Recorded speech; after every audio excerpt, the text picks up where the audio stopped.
I could smell the lavender hedge lining the veranda and eucalyptus sweating from the huge gum out back. I picked absent-mindedly at a drop of yolk on the wire, flicked it over the lavender. I licked the flesh of my thumb and rubbed at another bit, waiting, listening for sounds of life inside. From the branch of a bottle brush, a magpie watched, beak open to the heat. A whistle sounded way down the river, and I imagined the Murrumbidgee washing over me, waking me up. I thought I'd missed the red dust when I left the mine in Broken Hill, but the riverina suited me fine. Same open sky overhead, richer soil underfoot. If you were looking to grow stuff, that is, and not dig stuff out. I planned on growing stuff one day. I looked back out to the road, stared up at the sky. Not a cloud. For days it had been the same. Bit weird for November. Nothing. Damn. I walked around the back of the house. Hens rushed to the door of their coop, expecting to be fed. No such luck, ladies. Cluck all you like. The tank was cool to touch, half filled with water. I soaked my head under the tap, replaced my hat, and then filled an old metal bucket. Whistling softly, I headed back to the front of the house. Hello? Can we help you? Coming through the garden gate, shielding their eyes from the glare, were two women with wide-brimmed sun hats. Mother and daughter, maybe. I put down the bucket and raised my palms. Funny how you can feel guilty when you've done nothing wrong. Sorry, I said.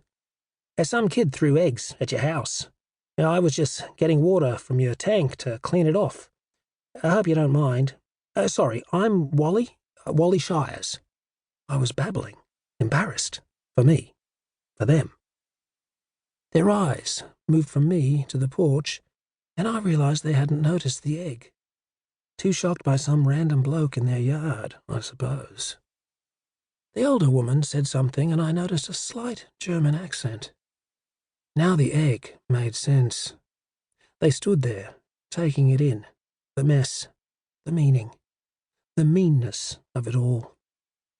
I could feel my wet hair steaming under my hat, sun burning the back of my neck. Poor women. They were tiny things, too, neither of them more than 5 foot. Finally, the younger woman squared her shoulders and put an arm around her mother's back. Just some silly boy, Mother, she said, head down, guiding her mum to the front door. Fred will be home soon. Let's get you out of this heat. I'm sure poor Mr. Shiers is thirsty. Why don't we fix him a nice cool drink, and he can be on his way. She returned with a glass of water, a slice of lemon, light pink glass. Thank you, Mr. Shiers, she said, surveying the splatter with pressed lips and anxious eyes. It was very kind of you. She had a nice way of saying Shiers, all shy, with a soft ers on the end.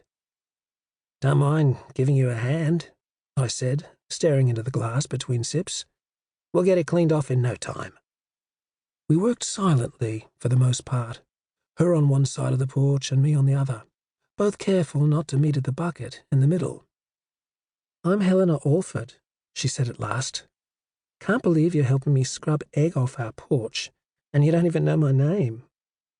Nice to meet you, Miss Alford, I said, allowing myself a quick glance. She was about my age, and maybe a bit younger. And gee, she was little. I wondered how far her brown hair would fall down her back if she let it loose from that bun.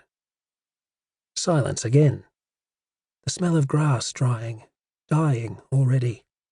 Her mother's soft footsteps on the floorboards inside. Father was born in Germany, she said a while later, without breaking the circular rhythm of her arm or shifting her gaze. Decades ago. Didn't even call it Germany back then. Right, I said. Poor things. Bloody kid. He's passed away now, she said. Today, I'm almost glad. Her voice caught, and I stole a glance.